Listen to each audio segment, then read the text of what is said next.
students, today let's continue with the second chapter of political science, that is public administration. Today we are going to learn about recruitment and training.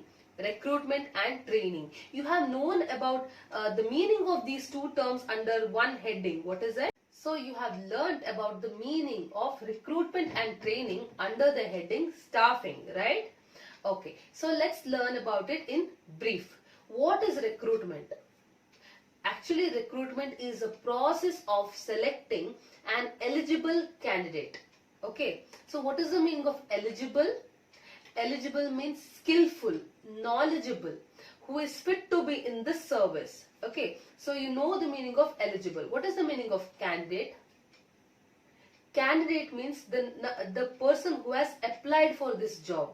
An applicant, we say. Okay, the person who has applied for particular job is called as candidate. Okay, so what is recruitment? Recruitment is the process of selecting an eligible candidate for civil services and to motivate them to compete in civil services is called as recruitment.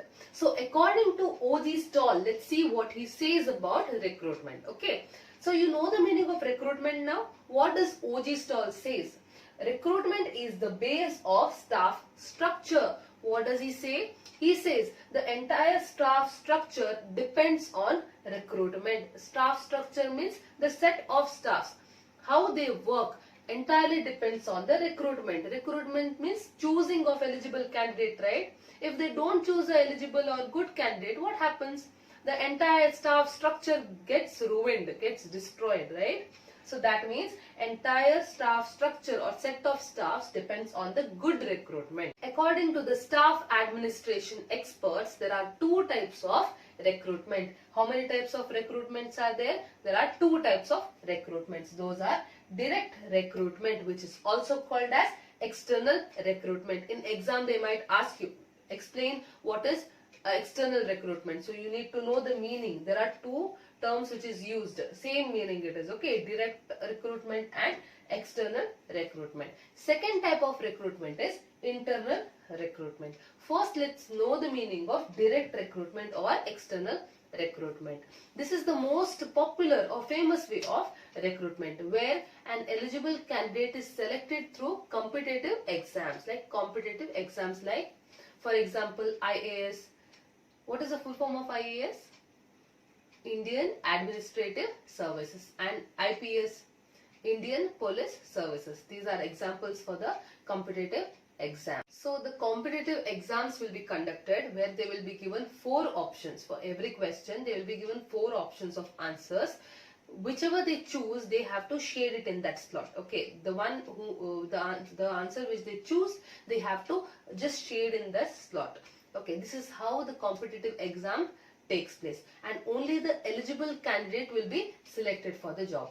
So the second type of recruitment is internal recruitment. Second type of recruitment is internal recruitment. What happens here? Selecting an eligible in-service personnel.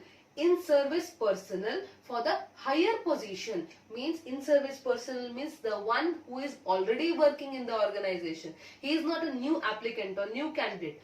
New in-service personnel means the person who is already working in an organization and he is given a higher position. Have you heard your parents or any of your relatives saying, I've got promotion, I've been promoted for the higher position? Have you heard about it? So what happens? They will be given levels, they will be given positions. If they work hard, after a few years they will be promoted for the higher position. Same thing in direct recruitment. What happens? The eligible candidate is selected through competitive exams. Here internal recruitment, what they do? Here an eligible in-service personnel, the person who is already working in an organization, is being promoted for the higher position. Now let's learn about training. What is the meaning of training? In simple words, I can tell you, it's guiding or giving knowledge regarding or giving information regarding the field he is working in. Okay, giving knowledge regarding what to do, how to do, and everything. This is training. Okay, what does it tell us? Students, the efficiency of a personnel, the person who is working there, his efficiency or skill is highly dependent on the quality of the training, how well he is trained. His efficiency depends on his training. As the modern administrative functions are very complex, complicated and advanced in nature, the personnel needs to undergo the proper training procedure to know and manage the administrative functions. There are 5 types of training. Those are, first one, formal and informal training. Formal and informal training. Second one, pre-service and post-beginning service training. Pre-service and post-beginning service training. Short-term and long-term training. Departmental and central institute training. Skill and background training. Skill and background training. Let's see the first one, that is formal and informal training. Let's learn what is formal training. Students, the training what an employee receives, okay, the training what an employee, the person who is working there receives is planned in advance. It's well planned in advance. Whatever training he is going to get is planned and it is looked after an expert, okay, under the supervision of the expert. Informal training. Informal training means the personnel while working itself, he will gain the knowledge or experience regarding his work. While working day by day, he will learn more and more. Next type of training is pre-service and post-beginning service training. Okay, what is the meaning of pre-service? Pre-service. A candidate is chosen. Okay, he is chosen. Then he is trained. Before he enters the organization or before he enters the workplace, what they do? They make this person ready for the civil services. This training prepares the future employee of the civil service.